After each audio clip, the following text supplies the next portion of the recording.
Students, पिछले class में मैंने the age of revolution from 1830 to 1848 की चर्चा की थी।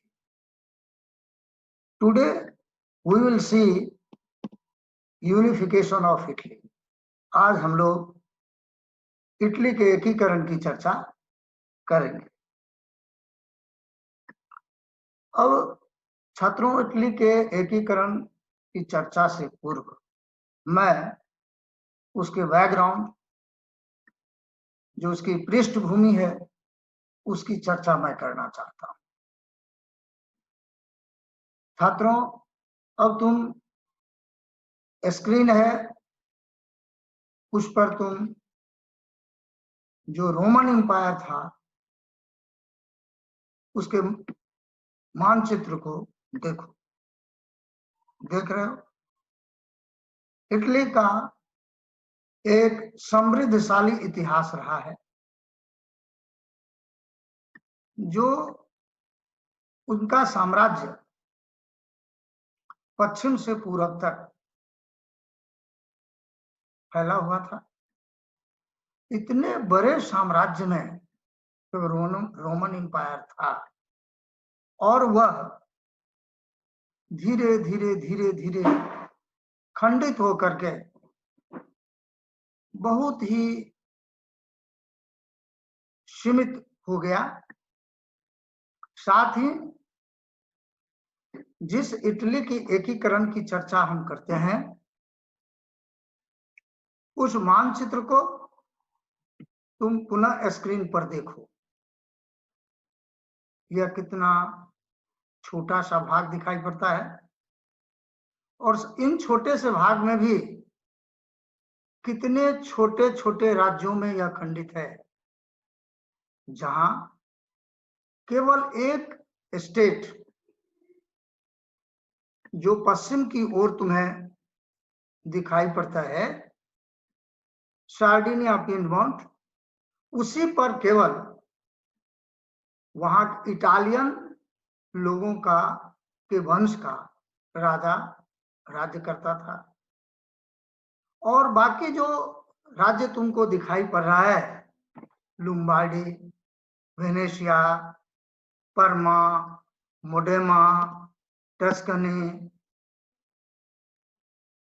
और नेपल्स और सिसिली, इन सबों पर क्या है, तो विदेशी राजाओं के द्वारा ही शासन किया जाता था। तो आज जो हम यूनिफिकेशन की बात करेंगे, वो करेंगे इतने जो खंडित राज्य हैं, छोटे छोटे टुकड़ों में बटा हुआ था, जहां एक को छोड़कर बाकी विदेशी राजा राज्य करते थे, उसको मिलाकर, सबों को मिलाकर एक जो बनाया गया विभिन्न फेजों में, इसी को हम इटली का यूनिफिकेशन कहते हैं। स्टूडेंट्स, जो नेशन स्टेट बनने की जो प्रक्रिया है, वह जिसमें जो फैक्टर्स हैं, वो कौन कौन से फैक्टर्स रिस्पॉन्सिबल होते हैं, वह उसकी विस्तृत चर्चा मैंने पिछले क्लास में की थी, जिसे तुम स्क्रीन पर देख रहे हो। उसे हमें और अधिक चर्चा करने की आवश्यकता नहीं है। अब हम चर्चा करते हैं यूनिफिकेशन से। यूनिफिकेशन, अब नेपोलियन की चर्चा पीछे बहुत हो गई है। 1796-97 में नेपोलियन बोनापार्ट का शासन इटली में हो चुका था। छात्रों, तुम्हें मालूम है कि नेपोलियन बोनापार्ट कितना प्रोग्रेसिव व्यक्ति था, और जहां जहां भी वह जीता, जिन जिन देशों को, वहां रिफॉर्म का काम शुरू किया। इटली भी उससे अछूता नहीं रहा। उन्होंने इटली को जो खंडित भागों में कई हिस्सों में बटा हुआ था, कई राज्यों में बटा हुआ था, उसने इटली को 3 भागों में बांट दिया। इकोनॉमिक दृष्टिकोण से, एडमिनिस्ट्रेटिव दृष्टिकोण से, शासन को चुस्त दुरुस्त बनाने के लिए 3 भागों में उसने बांट दिया। तो रियल में जो इटली का एकीकरण यदि हम माने तो वहां से हम मान सकते हैं। अब इस बीच में 15 से पहले, जब तक वाटरलू के मैदान में उसकी हार नहीं हो जाती है, इटली नेपोलियन बोनापार्ट के अंडर में था। अब इस बीच में कई घटनाएं होती है। 1810 में इटली में रेलवे लाइन का डेवलपमेंट हो गया। स्वाभाविक बात है, जब रेलवे लाइन का डेवलपमेंट होगा तो इकोनॉमिक डेवलपमेंट होना शुरू हो जाएगा। इकोनॉमिक डेवलपमेंट होना शुरू हो गया वहां। और उसके साथ 18 आते आते इंडस्ट्रियल रेवोल्यूशन भी वहां होना से, इंडस्ट्री भी खुलना बड़े पैमाने पर शुरू हो गया। तो देखो कितने फैक्टर काम करते, इंडस्ट्री, औद्योगिकरण, उद्योग खुलने शुरू हो गए थे, रेलवे लाइन का विकास हो गया, तो स्वाभाविक बात है, और व्यापार भी बढ़ा, जिसके कारण जो मिडिल क्लास के लोग थे उसके पास भी पैसे आने लगे और उनकी सोच में भी बदलाव आने लगा। अब 1815 की बात मैं करता हूं। 1815 में जब वाटरलू के मैदान में नेपोलियन की हार हुई, और 1815 में हार के बाद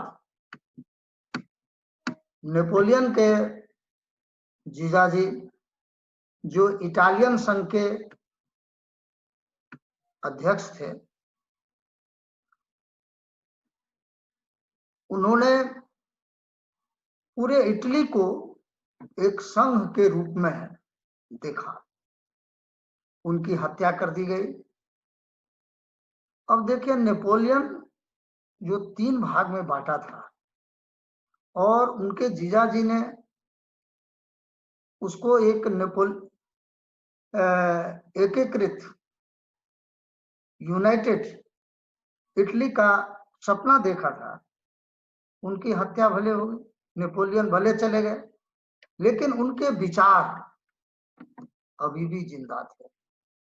और जो लोग, जो मिडिल क्लास के जो लोग, जो इंटेलेक्चुअल थे, उन लोगों के मन में यह बात थी कि भाई नेपोलियन ने जो एकीकरण की दिशा में काम शुरू किया था, और जो सबसे बड़ा बाधक एकीकरण में था, यूनिफिकेशन में था, वह था फ्यूडल सिस्टम, जिसको नेपोलियन ने खत्म कर दिया था। तो लोगों के मन में यह बात थी कि यह जो फ्यूडल सिस्टम को हटाया और एकीकरण की दिशा में जो काम था, वह बहुत ही बढ़िया काम था उनका। यह लोगों के मन में यह ऐसा विचार था। और अब सवाल उठता है कि जो विचार तो था, नेपोलियन की हार हो गई। अब जो विजेता देश थे, वियना कांग्रेस के बारे में पीछे डिटेल में मैंने चर्चा किया था। तो वियना कांग्रेस के समय जो मेटरनिक ऑस्ट्रिया के राजा थे, उनकी बड़ी चलती थी। और जो हुआ वियना कांग्रेस में तुम्हें भी मालूम है, उसमें वेनिस और लुम्बार्डी, जो तो उसका स्टेट था, वह ऑस्ट्रिया के जिम्मे आ गया। अब देखो, अब ऑस्ट्रिया के जिम्मे आ गया तो स्वाभाविक बात है, लोगों के दिमाग में, जो इंटेलेक्चुअल था उसके दिमाग में यह बात आ गई कि जो एकीकरण की दिशा में जो कार्य हुआ था वह वहीं का वहीं रह गया। और फिर क्या हो गया, फिर जिस तरह का शासन पहले था, राजशाही थी, वह पुनः इटली में ऐसा हो गया। तो लोगों के विचार, जो इंटेलेक्चुअल था, उसका विचार एकीकरण की तरफ बढ़ने लगा, एकता की भावना जगने लगी। अब 18 अब सवाल उठता है, अब जो हम आगे की ओर बढ़ते हैं तो आता है रेवोल्यूशन, एज ऑफ रेवोल्यूशन, जो 1830 से 48 के बीच। छात्रों, यह एज ऑफ रेवोल्यूशन की विस्तृत चर्चा पीछे की गई है, फिर भी मैं अति संक्षिप्त में कुछ बात तुमको बता देना चाहता हूं। जो सबसे महत्वपूर्ण व्यक्ति था वह था मैजनी साहब, जोसेफ मैजनी। वह जेनेवा में पैदा हुए थे, जो एक छोटा सा राज्य था, और 1821 में जो रिवोल्ट हुआ था, उस रिवोल्ट में वहां के लोगों को किस तरह क्रश किया राजाओं के द्वारा, विदेशी शासकों के द्वारा, यह उन्हें, उससे वह पूरी तरह परिचित था। अब तो 1830 से लेकर 48 के बीच में जो रिवॉल्यूशन हुए, जो रिवोल्ट हुए, वह उस रिवोल्ट में 49 आते आते उन सारे रिवोल्ट को दबा दिया गया। दबा तो दिया गया, रिवोल्ट सफल नहीं रहा, लेकिन जो कॉमन पीपल था, उनके मन में जो कॉमन आइडेंटिटी पैदा करने में मैजनी साहब पूरी तरह सफल हो गए, और इसी का परिणाम यूनिफिकेशन में आगे देखने को मिलता है। अब रेवोल्यूशन असफल हुआ, कोई बात नहीं, लेकिन रेवोल्यूशन के क्या परिणाम हुए, इससे क्या सीख मिली लोगों को? उसमें पहली बात, जो पीडमोंट और सार्डिनिया के राजा अल्बर्ट साहब थे उस समय, उनके दिमाग में यह बात आई कि बिना विदेशी सहायता का ऑस्ट्रिया को नहीं हराया जा सकता, और बिना ऑस्ट्रिया को हराए इटली का यूनिफिकेशन संभव नहीं है। इसके लिए उसने अपना दिमाग लगाना इसकी तरफ शुरू किया। उन्होंने क्या किया, जो रिवोल्ट था, रिवोल्ट के बाद अपने राज्य में उसने संविधान लागू कर दिया। छात्रों, इस बात को देखो, संविधान लागू करना और फिर दूसरी तरफ राजतंत्र, दोनों दो बातें हैं, लेकिन उसने संविधान लागू किया, और संविधान लागू करने के बाद शासन शुरू किया। वो इसलिए शुरू किया कि सार्डिनिया पीडमोंट के राजा के प्रति अगल बगल के जो राज्य की जनता है, उसमें यह भावना पैदा हो कि यह इनका विचार प्रोग्रेसिव है और इटली को यह यूनिफाई कर सकता है। तो अन्य राज्यों की प्रजा के बीच भी एक विश्वास पैदा हो, यह काम उसने, ऐसा काम उसने किया। अब चूंकि युद्ध होगा, विदेशी सहायता प्राप्त करेंगे और युद्ध होगा, तो विदेशी सहायता प्राप्त करेंगे, इसके लिए उन्होंने वर्क करना शुरू किया। और जो लड़ाई होगी, युद्ध होगा, तो उसके लिए इकोनॉमिक दृष्टिकोण से भी इकोनॉमिकली स्ट्रॉन्ग होगा, तभी वह सेना के खर्च को वहन कर सकता है। इसके लिए उसने काम करना शुरू कर दिया।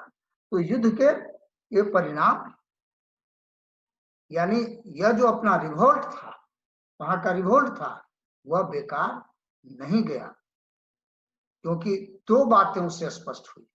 एक तो वह कि लोगों में कॉमन आइडेंटिटी, सामूहिक पहचान की भावना पैदा हो गई, और सार्डिनिया पीडमोंट के शासक को आसपास के सभी प्रजा, सभी राज्यों की प्रजा उसमें विश्वास करे, इसके लिए उसने काम करना शुरू कर दिया।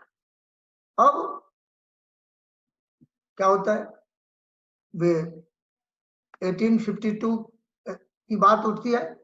अब 1852 में ये जो अल्बर्ट साहब थे के बाद विक्टर इमैनुअल सेकंड, जो इटली कैसा होगा, समृद्ध मतलब एकीकृत इटली जो उसके दिमाग में थी लोगों के, उसका राजा बना दिया गया।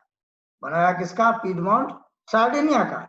लेकिन उनके दिमाग में यह बातें थी कि यह राज जो होगा उसका राजा सामूहिक जो सम्मिलित यूनिफाइड जो इटली बनेगा उसका राजा होगा, यह बात उसके दिमाग में थी। छात्रों, जो इस तरह के, अब देखिए जब विक्टर इमैनुअल सेकंड जो वहां का शासक बना, तो शासक बनने के बाद उसने काउंट काबूर को अपना प्रधानमंत्री बनाया, जो एक महान डिप्लोमेट था। एक महान डिप्लोमेट था और अपनी डिप्लोमेसी के बदौलत हमको आगे देखने को मिलेगा कि इटली के बहुत बड़े हिस्से को वह यूनिफाई करने में सफल हुए। राजा इटली का प्रधानमंत्री माने उसको कि सार्डिनिया पीडमोंट का प्रधानमंत्री बनते ही यह योजना बनाने लगे कि हम विदेशी सहायता कैसे प्राप्त कर सकते हैं, इसकी योजना बनाना शुरू कर दिया। दूसरे नंबर पर और अधिक विश्वास पीडमोंट सार्डिनिया के राजा के प्रति, जो इटली के अन्य राज्य हैं उसकी जनता को कैसे विश्वास जगेगा कि कोई दूसरा नहीं बल्कि विक्टर इमैनुअल सेकंड ही इटली को यूनिफाई करा सकता है। इसको विश्वास जगाने के लिए उसने काम करना शुरू कर दिया। कौन सा काम? तो उसने क्या किया, जो सबसे पहला काम उसने किया कि जो अल्बर्ट साहब के द्वारा जो संविधान लागू किया गया था राज्य में, उसको उसने बरकरार रखा। नंबर 2, उसने आर्मी को स्ट्रॉन्ग करना शुरू कर दिया। जब युद्ध होगा तो आर्मी स्ट्रॉन्ग रहेगा तब युद्ध होगा, युद्ध जीता जा सकता है। और युद्ध होगा तो उसके लिए पैसे चाहिए, तो उसने इकोनॉमिक डेवलपमेंट कराना अपने राज्य के अंतर्गत शुरू किया और आर्मी को स्ट्रॉन्ग किया, स्टेट को इकोनॉमिकली स्ट्रॉन्ग किया और लोगों का यानी कॉमन पीपल जो दूसरे स्टेट में थे उसको फेथ, उसका विश्वास जीतने में सफल रहा। तो अब सवाल उठता है कि इसके आगे उन्होंने यह देखा कि भाई काउंट काबूर साहब ने अब कौन कौन सा काम हम कैसे हम आगे बढ़े। इसके बाद इसी की वहापो की स्थिति में उनको बहुत बड़ा मौका मिल गया। मौका क्या मिला?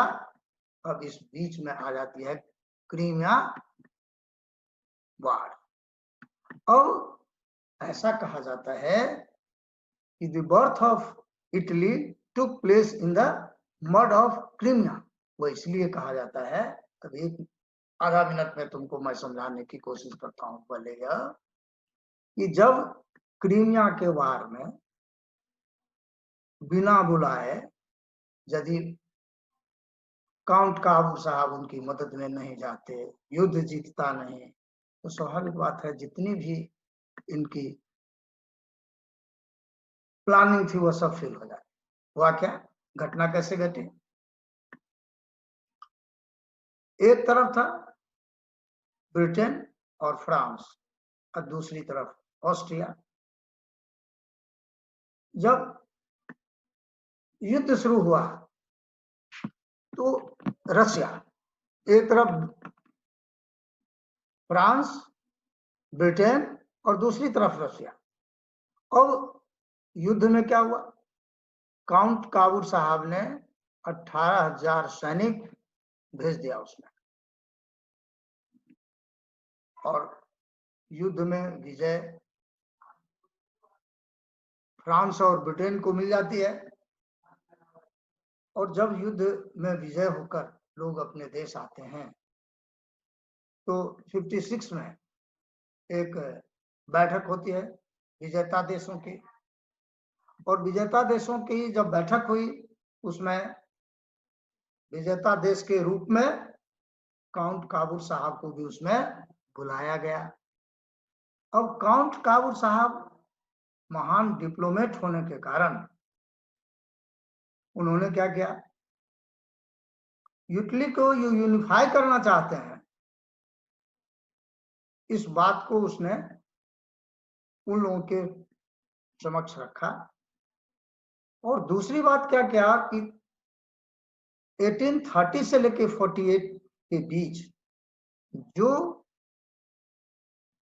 आंदोलनकारी थे उनको किस तरह उनके साथ अत्याचार हुआ, उनको अनावश्यक पीटा गया, उनके साथ दुर्व्यवहार किया, इस बात को उसने रखा।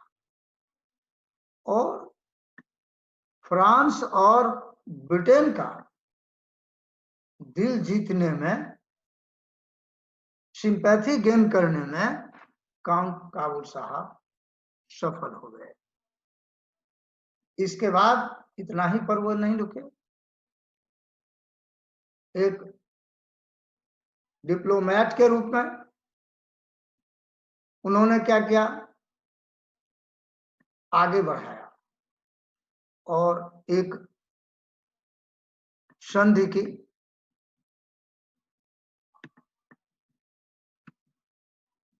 1858 में जिसको कहते हैं कोलंबियर्स ट्रीटी। कोलंबियर्स ट्रीटी में उन्होंने फ्रांस के साथ यह रखा कि यदि ऑस्ट्रिया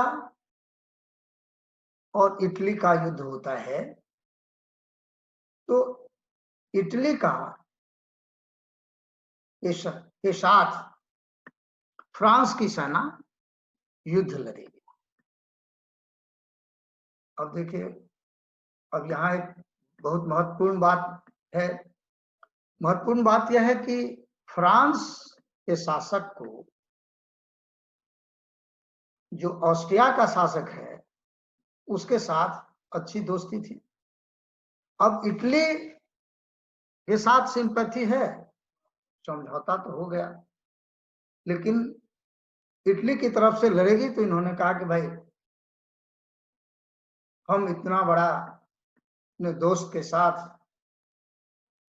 ट्रीटी तो हम कर रहे हैं, लेकिन ये तो महान डिप्लोमेट थे, तो इन्होंने बहुत अच्छी चाल चली और उसने क्या, मैट्रिमोनियल अलायंस भी कर लिया, यानी सार्डिनिया पिंडमोंट के राजकुमारी के साथ वैवाहिक संबंध फ्रांस के से जोड़ दिया। साथ ही साथ कहा कि यदि इनके मन में था कि चलो यदि 100% होता है तो हम 20% 10% अपनी लैंड खो भी देंगे तो कोई बात नहीं। और उसने क्या किया, सिवोई और नीस, यह जो दो प्रांत है, कहा हम आपको दे देंगे। सीधी सी बात है, यदि 100% किसी को आ रहा है तो किसी को 20% यदि दे देने में कोई हर्जा नहीं है। और बड़ी बुद्धिमानी के साथ उसने ऐसा काम किया।